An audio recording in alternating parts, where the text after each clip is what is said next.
The only speaker whose wife is actually here, which is awesome. Let's give it up for her.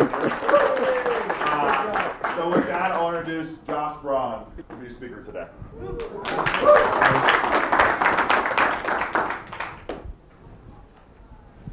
Okay. February 2007, it's my first month as a salesperson, and I'm asked to book a meeting with a big insurance company. So I spend an hour and a half writing the perfect cold email, and I send that cold email to 13 different people at the same company, hoping that one of them is the decision maker. And guess what? Not one of those 13 people were the decision maker.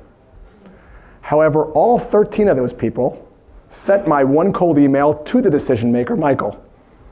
So Michael gets into work Monday morning, opens up his inbox, and he sees 13 emails that are all the same from this guy that he doesn't know, Josh.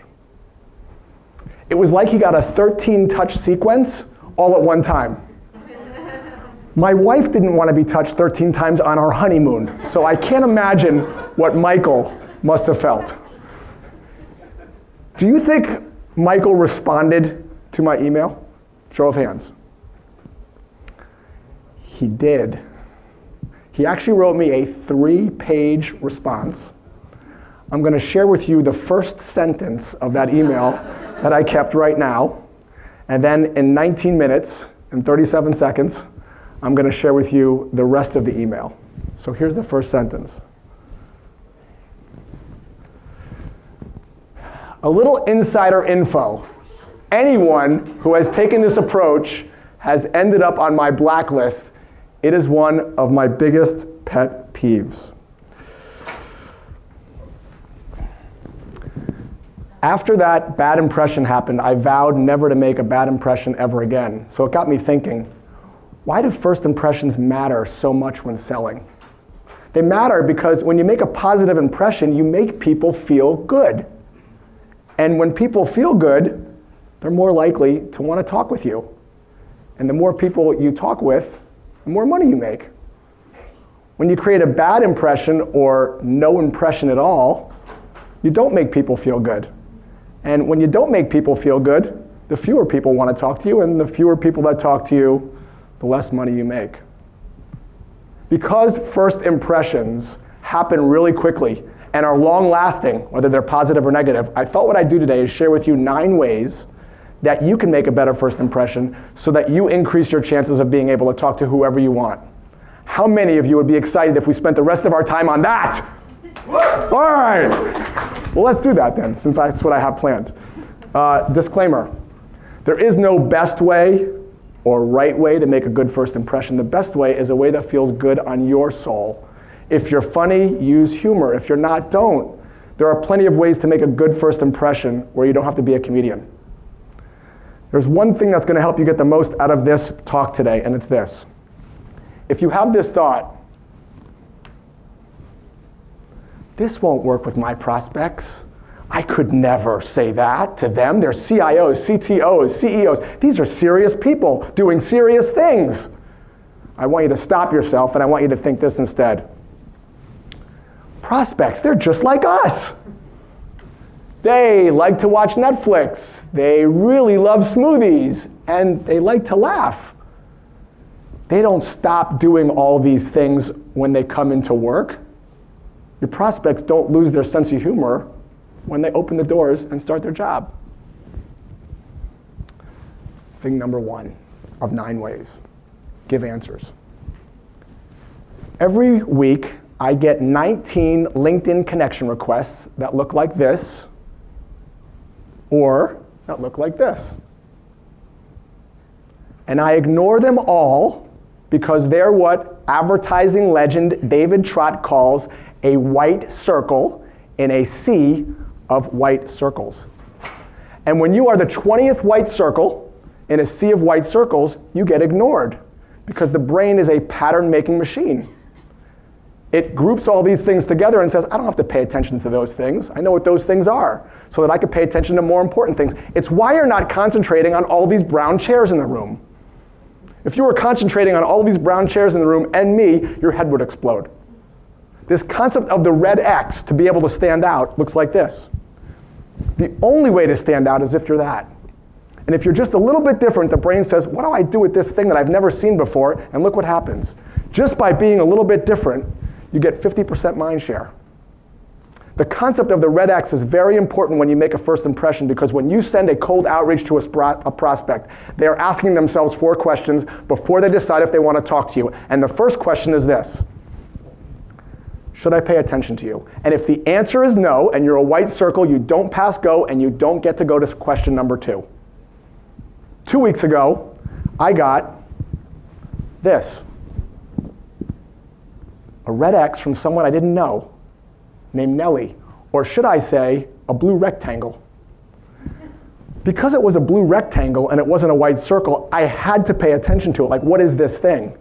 For those of you that don't know, this is a LinkedIn voice message that you can only send through the LinkedIn app. I had to press play. So Nellie was able to answer the first question that I had and that your prospects have when you reach out to them. Should I pay attention? She answered yes. She goes to the second question your prospects have, which is this one: do I like you?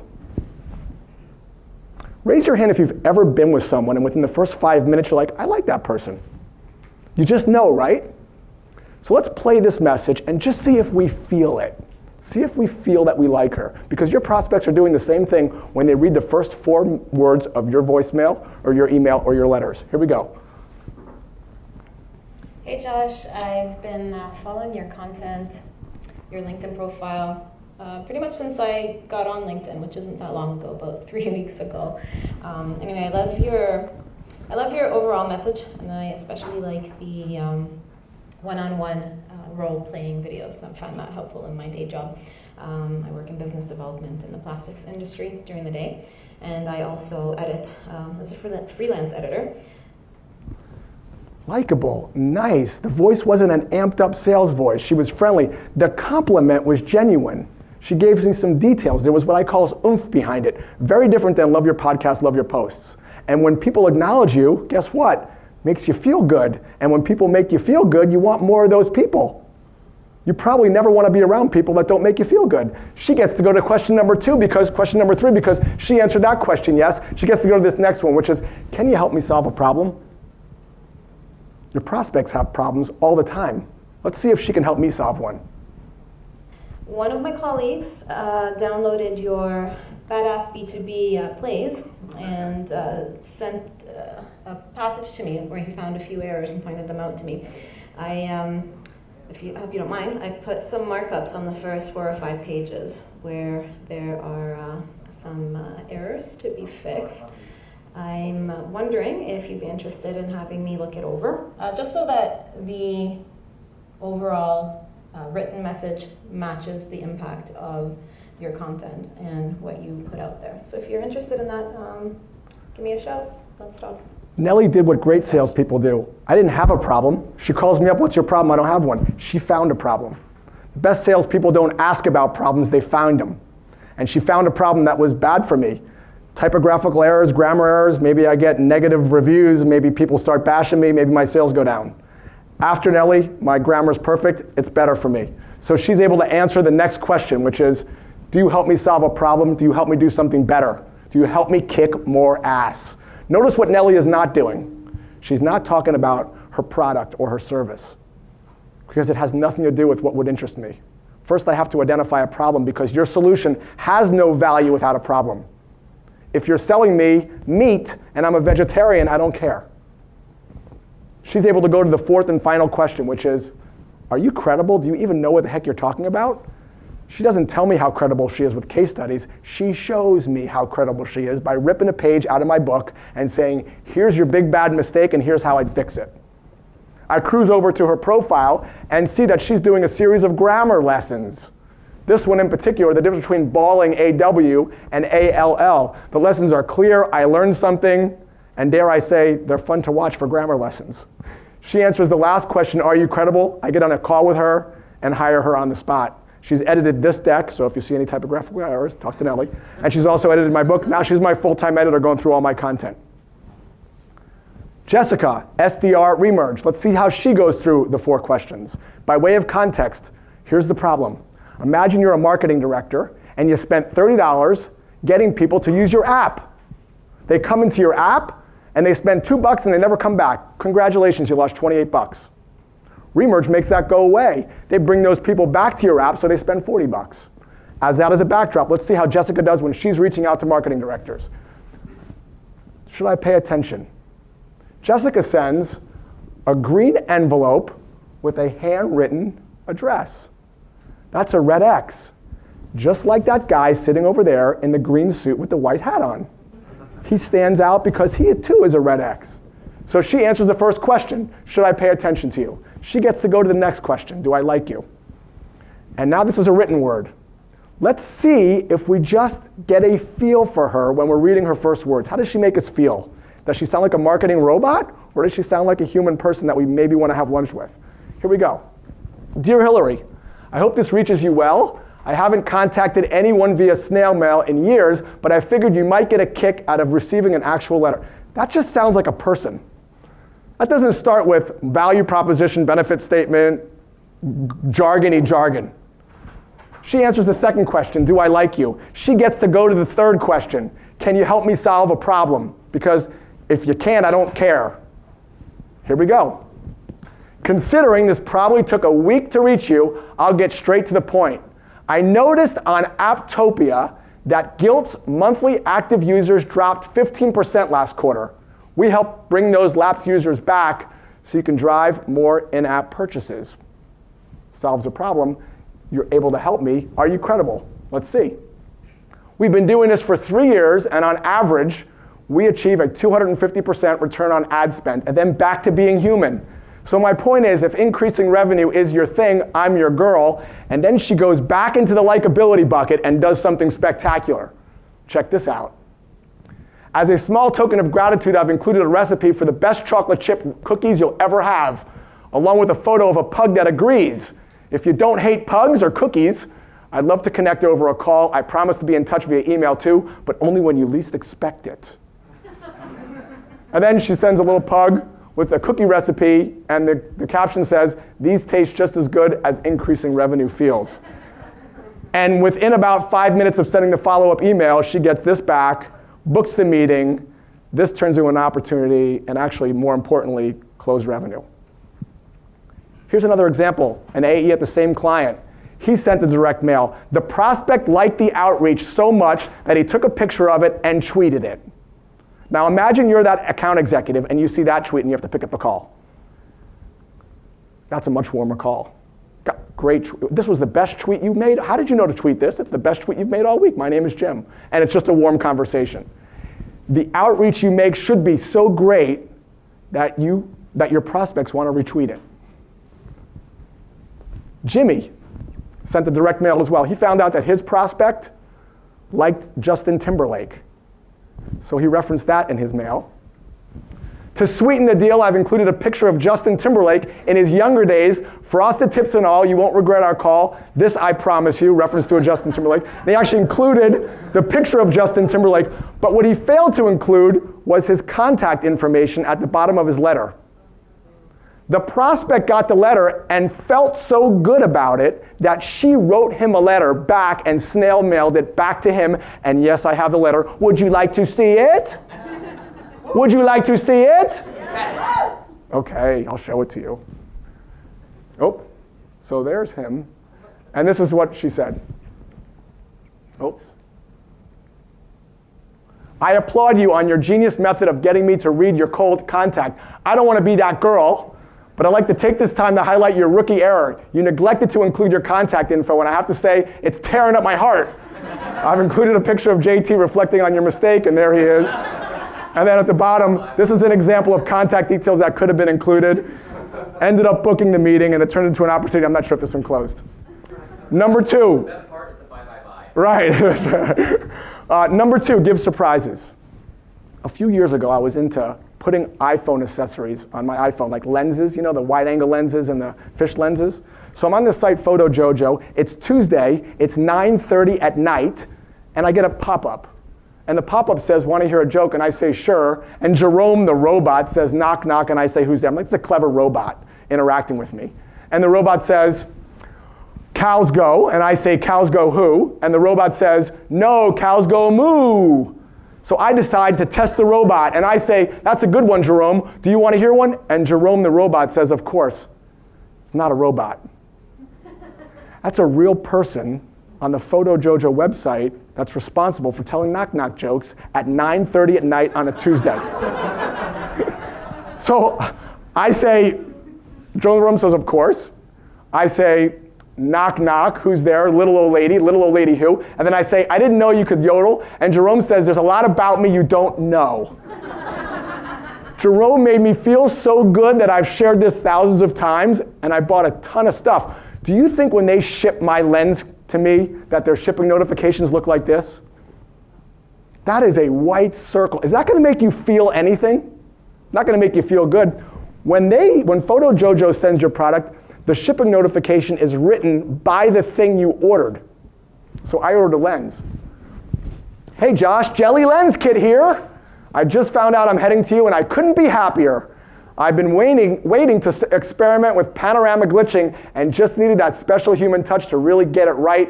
We will learn so much together. See you soon. Stay snappy. Made me feel good.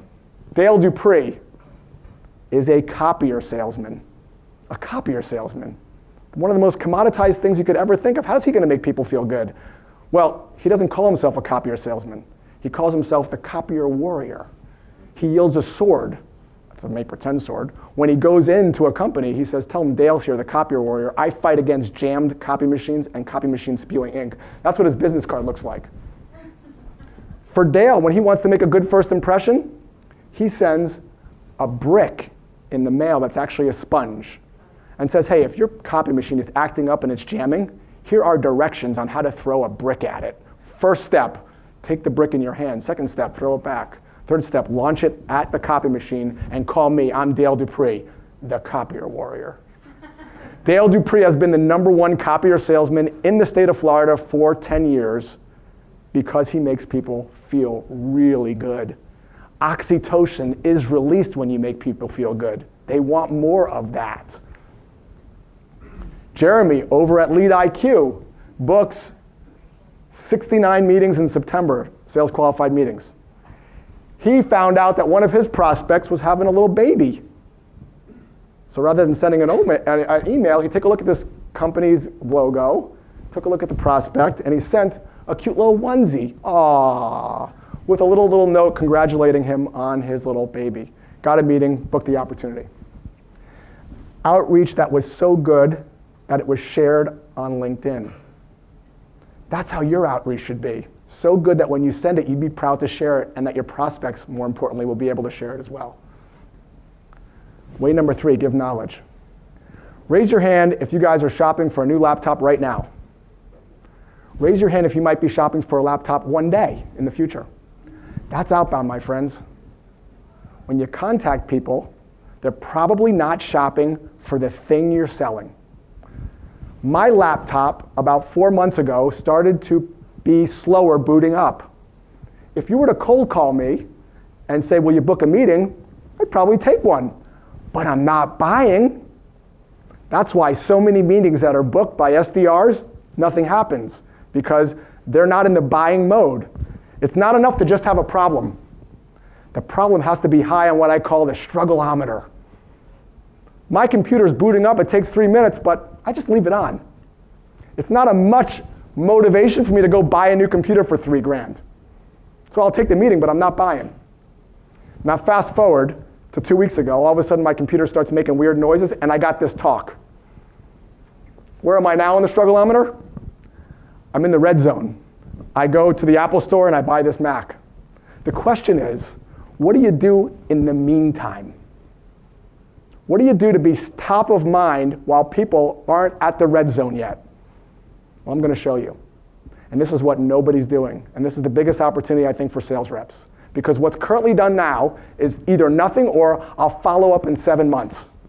And in that time, when I'm struggling, I'm starting to look for other opportunities and other competitors. But if you could be top of mind during that time, you win. The barbecue guys. I wasn't ready to buy a barbecue. What did they do? Every month, I got a video from the barbecue guys teaching me how to be a better griller, how to make a steak, how to make salmon, how to make vegetables. And they did it in a funny way. Of course, when I was ready to buy a grill, I didn't even look around the barbecue guys. So what do I do for my business? When I find out if someone's in the green zone, and I can do that in about 7 minutes so I don't waste my time, and you can too, I bow out gracefully, and I put them in a track where they get stuff like this. Maybe some of you have seen this series. This is I Teach My Wife Sales. My wife is somewhere in the room. She moved somewhere. And this is a series where I teach something that happened to my wife. In this case, she bought a watch, which she does frequently. And then I ask her, what does this have to do with sales? So I teach a sales lesson. It's 2 minutes. It's intended to make people feel good. It's on LinkedIn, so all the people I'm connected with that I haven't bought are seeing it. And when they're ready, or when they're getting this in their emails, they think Josh Braun, when they're having the big enough struggle. So the challenge for you is, what are you going to do to make people smarter in the meantime?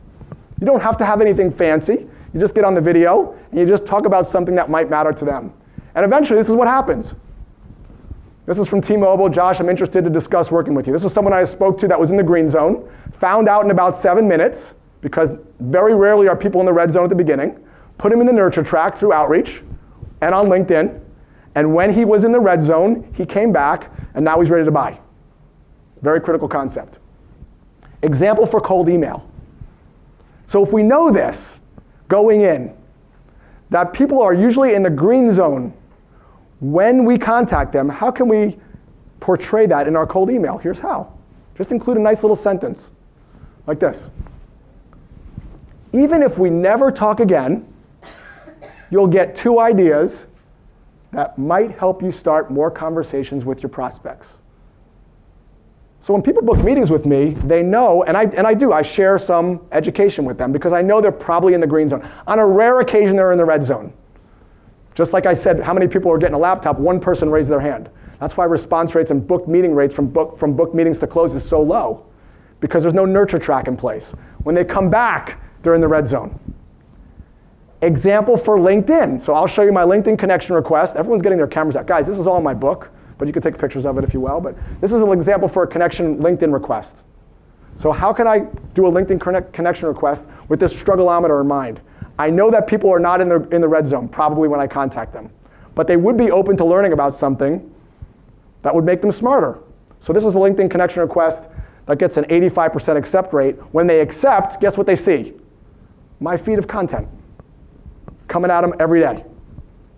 And then when they're struggling, who do they call? Josh. Yeah, there we go. So here it is. Oh. Notice you lead the SDRs and would love to keep up with your updates. I create entertaining posts that help biz dev managers kick more ass. Here's a recent post I did on how to coach reps on objections. They click the link. P.S. I'm doing a webinar. You want to join? And I get about 15% of the people that say, yeah, what is that? That's cool. And now they're in my track. They just see my content popping up on their feed. Rather than, you want to come buy a laptop?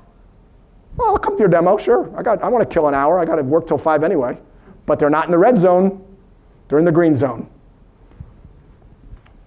I sometimes will also send that connection request using video in my connection request. So here's an example. I use Soapbox. You could use Vidyard. It doesn't matter. But here's my connection request. Hey, made you a quick video. And it shows their name on the video, which is kind of like a red X. And they click it. And it's essentially me reading what I just read and showing your LinkedIn profile over here. Same idea, just with a different red X. Same idea. Number 4, give experts. Who can you interview that your prospects would find interesting? Congratulations, all of you have your own show on LinkedIn. All you have to do is turn on your camera, reach out to someone and say, hey, can I interview you for my show? I'm on the John Peterson show. Sounds so official. And 95% of the time, people go, the John Peterson show? That sounds amazing. I would love to be on there. So that's what I do. So you can see over here on the left, Jason Fried over at Basecamp. Molly Warsh, who's a really great account executive at Jellyvision. And I interview them about topics that other sales professionals would like. So Jason Fried on, why are companies having such a hard time explaining what they do? And Molly Warsh, how do you handle objections? Specifically, an objection is, I don't have enough budget. 2 minutes, they watch it. Gee, I like this guy, Josh. He's making me feel good and providing me content that's making me smarter. Number 5, give relevance. I read some stat, 62% of people look at your LinkedIn profile before they decide if they want to have a conversation with you. And yet, most LinkedIn profiles look like this. I'm in the President's Club and I crush quota. Your prospects probably don't want to talk to someone who's crushing quota, probably. So the idea here is how can you change your profile so that it's more focused on how you help other people solve problems or kick more ass, because people are looking. So Laura does a great job of this, right? We help companies, we help X with Y. That's the formula. We help X with Y, really simple. We help companies increase revenue with sales. That's something that's focused on how you can help me kick more ass. Or Nellie, right? Nellie does something really great in hers. She's focusing on the problems that she solves, because your solution has no value without a problem. Brains are attracted to problems. Do you find yourself staring at your computer not knowing how to start a writing project? Number 6, give fame. Mark Cosaglow over at Outreach was one of my prospects. I'm a sales trainer and coach. But if I were to reach out to him with a traditional cold email, I'm a sales trainer and coach, it would be like, well, like a mall kiosk person saying, can I ask you a question? You're going to say no because you don't want to be sold some crappy sea scrub that you don't want. So I thought of a different angle. I'll put Mark Cosaglow on the Josh Braun TV show, or in my case, the podcast. So I'm going to send you the email that I sent to Mark, and I'll tell you the result of that in a second. Here's the email. 10 minutes of fame from Mark. Greetings, Mark. We've never met. Hi, I'm Josh. I run a podcast called Inside Selling, where I share the best sales tactics by interviewing smart people. I'm looking to interview VPs of sales about what they've learned scaling teams, and I thought you'd be great. Plus, anyone who coins a term like krill in it must be somewhat interesting. Happy to promote Outreach, what he's going to get out of it. What he doesn't know is I have like 5 viewers and 4 of them are my family, but he doesn't ask. And put a link to it on your site, show notes, would you be up for a chat right there? In about an hour, he said, I'm game, I'm up for it. Mark's been on my podcast. I've done 4 webinars with Outreach, 2 with Sales Hacker. It's how I'm on the stage right now. It's the biggest source of revenue for my company by far. You don't need a podcast. Congratulations, turn on your webcam and put the video right on to LinkedIn using Zoom. That's all you have to do. You'd be surprised how many people like it when you start to acknowledge them, because acknowledgement makes you feel good. Way number 7, give props. MetLife was an exercise in patience. It was an enterprise deal. 7 months in, we were asked to go to the finalist presentation. And I know how these things run. There were going to be 6 people in this particular meeting. I didn't know any of them, but I knew their names. I wanted to be a red X. So this is what I did, and this is what you should do. I memorized all their pictures, their names, and one fact about them. So that when I walked in, the reason I was different is I wasn't asking their names, I knew their names. So I'd be able to walk up to them and say, Marissa, how does someone go from being a chef to being the VP of marketing? Do tell, were you not a very good chef? And the laughter. Carrie, I can't believe, skiing in the front. I knew everyone's name when I walked in there. And the love and the feeling that they got was much more positive than the other 2 vendors. We won that deal. It was a 7-figure deal. Was it because of that? I don't know. I think so, because I made them feel good. Number 8, give clarity.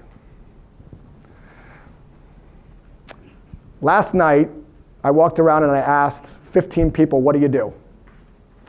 And I got one of 2 answers. First answer was, we sell an end-to-end scalable architecture that helps businesses scale revenue on our platform. I have no idea what end-to-end is. I don't know what any of that means at all. And the second answer I got was, we're the Netflix of something, of students or sales or something like that. When you confuse people with your language, it has major implications. So when you're confusing, stuff like this happens. Okay, then Lauren's going to catch you. Okay, it's called the trust fall. Okay, trust fall. Ready, set, go. So this alone is going to be worth the price of admission. I'm going to teach you how to answer the question, what do you do? And I'm going to model it for you. Remember, what you do has no value unless there's a problem worth solving. So rather than pitching, we're going to engage someone in a conversation. So John, ask me what I do. Josh, what do you do? I'm a scalable architect. No. Would you mind if I asked you a few questions first so that I could respond in the most relevant way? Would that be okay? Yes. Okay. Do you do any outbound sales? Yes. What are you guys using, like cold email, cold calling? Both. Do you ever have a situation where you book a meeting but the person doesn't close right away? Yes. That's exactly what I do. I help your people close more people faster. Is that something you'd like to learn about? We could book a meeting. Is that easy? Going to be that easy? But that's the idea, right? The idea is I'm asking questions to see if there's a problem that the person can resonate with. One more example. Let's say I'm selling a product called Unshrink It that unshrinks wool sweaters. Hi, ask me what I do. Josh, what do you do? Oh, I'd be happy to tell you. Can I just ask you a couple questions so I can be more relevant? Sure. Do you, by any chance, do you own wool sweaters? Have you ever had this happen where you took the wool sweater and you accidentally put it in the dryer and it shrunk and you were never able to use it again? Play along. Yes. We have a product. I'd love to show you a demo how we can restore that to its factory settings so you could wear that again and not waste your money. Is that something you'd like to learn about? Do you have the LinkedIn app? I do. Let's go open it up, and if you click on the bottom, I'll click on the bottom too, and we'll touch our phones together, and we'll be connected, and we'll shoot you off an email. We'll set something up next week. But I got to run. I got a few more other people to talk to.